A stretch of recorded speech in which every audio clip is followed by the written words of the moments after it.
In a small town in Australia, a family pauses their trip to fill up the tank of their RV. Peter forces his stepdaughter Bella and his son Samuel to go on a walk to stretch their legs. Bella ends up at the local fair and meets Dennis, an artist selling his sketches. Bella is impressed by his work, but they're interrupted by a cop, who kicks Dennis out because he doesn't have a permit for a stall. Meanwhile, Vanessa meets with her boyfriend Jackson to tell him she's pregnant. Jackson is very excited and shares the news with his teammates from the rugby team. Suddenly, a screeching noise hurts everyone's ears and Vanessa realizes it comes from her car speakers, so she turns off the engine. In the evening, the rugby match begins and most people in town go to watch it. It's clear that there's some tension between players Jackson and Matt. Peter's family is still around because they can't find Bella, so he tells Samuel and his wife Jenny to wait at the RV while he looks around. Eventually he finds Bella watching the rugby match and scolds her for not spending time with the family, but Bella won't listen. Suddenly the power at the stadium goes out and explosions can be heard in the distance as colorful lights appear in the sky. The yellow lights move closer and reveal to be alien ships, which open fire all over the small town. People run away in panic, but not everyone makes it and soon there are dead victims. Bella tries to escape but is pushed to the ground. Thankfully Matt's brother-in-law Marcus sees her and runs to help her. They barely get to move before Bella is found by her dad, so Marcus is left alone. At that moment the aliens themselves land on Earth and they open fire on the townspeople, moving on foot while the ships in the air continue to provide backup. They also capture some humans and drag them away by the hair. Matt's wife Amelia sees that her mom is being kidnapped and wants to help her, but it's too dangerous so Matt pulls her away to go help Marcus. Some guys try throwing things at the aliens, but random objects are nothing against the armor and the aliens just keep on shooting. The cops try opening fire too, to no avail. As explosions go off all over the place, Bella and Peter make it to their RV. Bella notices Marcus and his family trying to find cover and calls them over. While the group runs to hide inside the RV, Peter is worried because Samuel and Jenny still aren't back and even considers looking for them. However, Matt points out they need to go before they get killed. At the same time a shot hits the top of the RV, making his point. Cars are exploding nearby and Amelia sees Jackson and Vanessa, so she calls them to get in the RV too while another team member gets killed. Jackson goes back to check on his friend but it's too late and Vanessa drags him away. Once everyone is aboard, Peter ignores the bleeding person at the window and drives off. He has to dodge tons of explosions, flames, running people, and collapsing stands, but eventually the RV leaves town and crosses the countryside. Soon a spaceship starts following them, but thankfully the Air Force finally appears and shoots the spaceship down. Matt gets out of the RV to take a closer look but doesn't find any bodies, meaning the ship was a drone. At that moment they see lights approaching and get scared, but it's just a truck with Arnold and Dennis, who knows of a place where to hide. The vehicles leave together and Dennis guides them to an abandoned timber mill in the forest. The group settles down for the night and agrees to decide what to do in the morning. The next morning, the group discovers a huge spacecraft hovering above the area. An argument ensues on how to proceed, during which it's revealed Peter was in Hale for 7 years and was only released a month ago. Some of the guys want to leave, but they agree to stay one more day when Matt mentions he'll go to town to see if they can find their families. Dennis and Amelia go to town with Matt and they start looking around for supplies, quickly hiding when the spaceship flies by. Once it's gone, they keep moving and discover that the aliens are rounding up all the prisoners they took. The trio follows them and finds all the prisoners behind a laser gate that burns those that touch it. Amelia asks about her mother and leans she's already been moved away to a factory. At that moment the aliens appear so the trio has to run away and hides in the tall grass while watching how a huge structure lands on top of the town. Back in the house, the mood is getting tense so Peter reveals he has a gun to keep everyone quiet. At that moment the trio comes back and explains the aliens are taking humans into their factory as if they were livestock, which indicates they are here to stay. Suddenly they see a light outside and realize the aliens follow the trio when they ran back. Everyone rushes to hide as an alien comes inside and starts searching the house. Peter opens fire on it from behind, however his bullets don't even scratch the armor. The alien is about to shoot back, so Matt tackles it and starts fighting it after disarming it, only to be easily overpowered. Vanessa grabs the alien's gun and shoots it, saving Matt just in time. At the same time another alien reaches through the walls and grabs Dennis, trying to choke him. Arnold runs over and pulls at the alien's arm, causing the wall and Dennis to fall down with the alien. The others come out and hold the alien down while trying to beat it up, but a crowbar isn't enough. Peter asks them to hold his head out and once the alien's neck is exposed, he shoots it there to kill it. Afterward they put the alien body in the truck and Matt takes its helmet to try it on. It turns out the helmets pick up anything alive, meaning a human is essentially invisible if they hide among plants.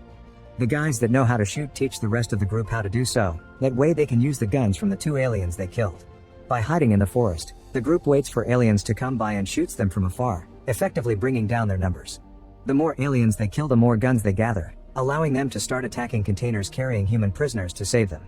Many of these survivors join their fight as well and a community forms in the forest, where people work together to survive. As time passes, Bella starts falling for Dennis. However, the huge spaceship never leaves town. One day, the aliens poison the water, so the community is forced to move to higher ground. By the time the aliens find their camp, everyone is already gone. The war against the aliens never stops and both sides often lose people in battle, but the humans always persevere thanks to their tactic of hiding among the plants. Hoping to intimidate the aliens, the humans begin displaying the heads of their defeated enemies on spikes and bodies are hung from trees. 8 months later, Amelia and Matt are running through a field to escape from some alien spaceships. Suddenly they hear a noise and discover a wounded woman named Chloe aiming a gun at them. They explain they're here to help and calm her down, which helps Chloe share her experience.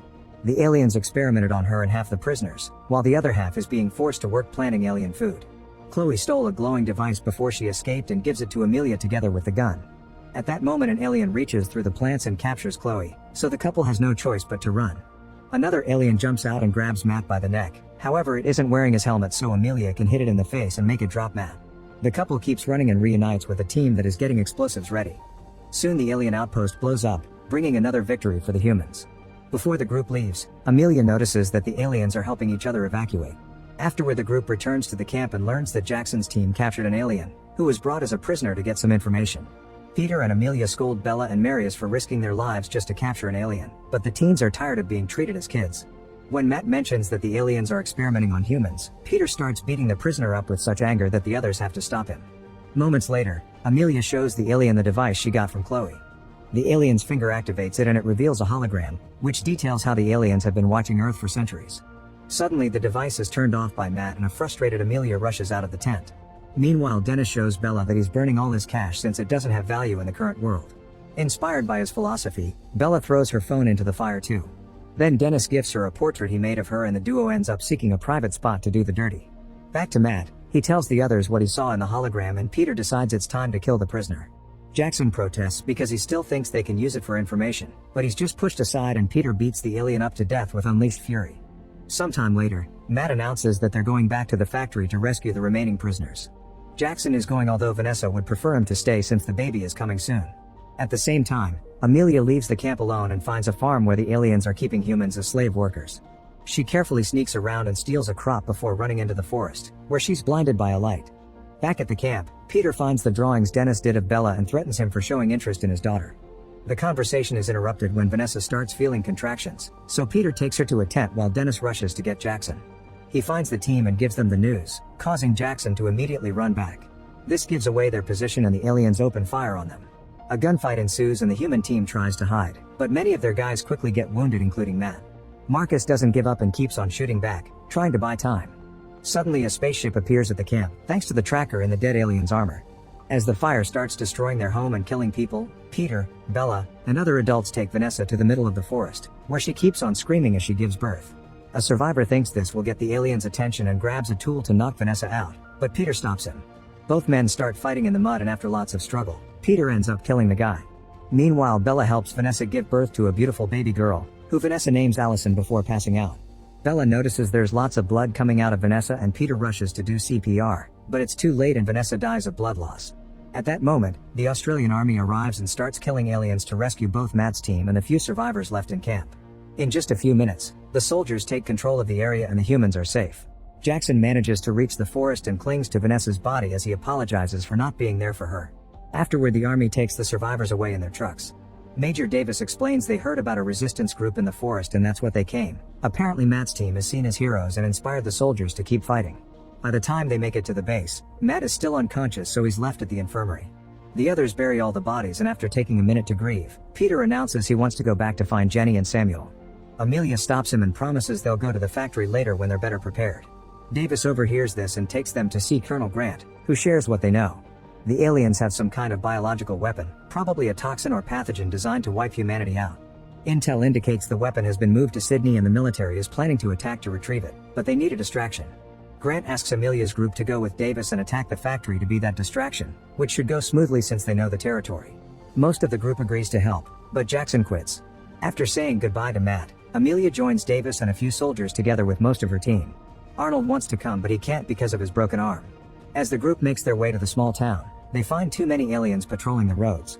They open fire to create smoke as a cover and take a detour to the field to hide among the crops. Eventually they find the factory and see all the people being forced to work outside. A woman tries to escape, only to immediately be shot down. Among the workers, Peter sees Samuel and Jenny. Back at the base, Grant gets a worrisome report. The Air Force is having trouble fighting the aliens in Sydney because there are more ships than expected. Another report informs her that the aliens are fortifying their strongholds in town, which makes Grant realize it's been a trap all along. The weapon was never moved, it's still in town waiting for the resistance to end them. Grant tells Jackson everything and explains she can't send more soldiers because it would be fighting a lost battle. A desperate Jackson runs to the infirmary and throws water at Matt to inform him of the situation. Matt agrees they'll help, and before leaving, Jackson asks Arnold to take care of his daughter. After Jackson and Matt leave in a car, the soldiers see a red smoke that means the aliens have found them. Soon a gunfight begins as the creatures start advancing, killing any person that dares to fight back. At the same time in town, Davis's group starts running through the farm and the aliens open fire on them, so a gunfight begins here as well. Amelia falls and for a second has trouble hearing, but seeing the others fight inspires her to keep going. Nearby, Matt hears the explosions and worries about Amelia, but Jackson reminds him their priority is to find the bioweapon. The duo sneaks inside the factory and immediately shoots down the alien handling the control panel. As the prisoners panic, another alien fires at them, so Jackson shoots back while Matt tries to use the computer. He can't understand it, so in the end he shoots the control panel down before guiding the prisoners out. Jackson brings down the alien, then he sets up explosives all over the factory. Outside, Davis's team continues to fight against the guards, but things are starting to get difficult when the aliens bring out a special cannon. Meanwhile, Matt comes across two more aliens and shoots the first one, but he runs out of bullets and has to hit the other to knock it down. Next he uses Chloe's device on the computer and learns that the aliens left their planet because it became a wasteland. The bioweapon is just standing there on the table and Matt grabs it, only to be attacked by the alien that woke up. Matt distracts him by threatening to break the bioweapon and manages to knock it down again. At that moment an alien that can speak English appears with a few guards, telling Matt to drop the weapon. However, Matt threatens to break it instead, so the guards step back. The alien tells him that its people have learned from their mistake and won't destroy another planet, which is exactly what humans are doing to Earth. At that moment Jackson opens fire and Matt uses the distraction to run away. At the farm and the base, humans are getting overpowered and multiple people are hurt. Thankfully they manage to call for backup and the Air Force arrives just in time to retaliate. The spaceships get shot down and the aliens on the ground get bombed, slowly bringing back hope for human to win this fight. Davis uses the chance to attack the alien handling the cannon, only to be quickly overpowered and thrown on the ground. This is still enough of an opening for the slaves to rise up and join the fight even though they aren't armed. Chaos ensues on the farm and when the alien gets distracted, Davis gets on the cannon and kills it. Inside the factory, Matt manages to find a place to hide and discovers he's bleeding. He uses a radio to contact Amelia and tells her he'll stop the aliens with the explosives, but he'll die in the process. Amelia cries and they exchange words of love before going back to the fight. At that moment the aliens come after him, so Matt shoots at them to distract them before throwing the bioweapon at Jackson. Unfortunately, when Jackson jumps, he's shot down. Since Vanessa is gone, Jackson decides he'll detonate the explosives, so Matt grabs the bioweapon and starts running again. People keep dying all over the farm and the military base. Inside the factory, Jackson shoots at the aliens to buy time for Matt and eventually he detonates the explosives, making the factory go down in a huge explosion. Seeing this, the aliens surrender, and Peter and Bella can finally reunite with Jenny and Samuel. Amelia and Marcus stare at the explosion in tears, thinking Matt is gone. Later at the base, Grant announces the team in Sydney also won, so humans are starting to gain back some lands. At that moment Amelia sees the bioweapon being passed by and discovers Matt is alive. They have a warm reunion, but they also have to tell Arnold and the baby that Jackson is gone. Matt tells Amelia what he saw in the computer, so Amelia approaches an alien prisoner and cuts the ropes on its hands. Then she offers her hand, saying they should work together. The alien agrees to shake it, hoping for a better future for both races. Matt, Amelia, and most of their team then leaves with the military, ready to keep on fighting in other parts of the world. Make sure to subscribe and turn on notifications so you can watch more videos like this. Thanks for watching.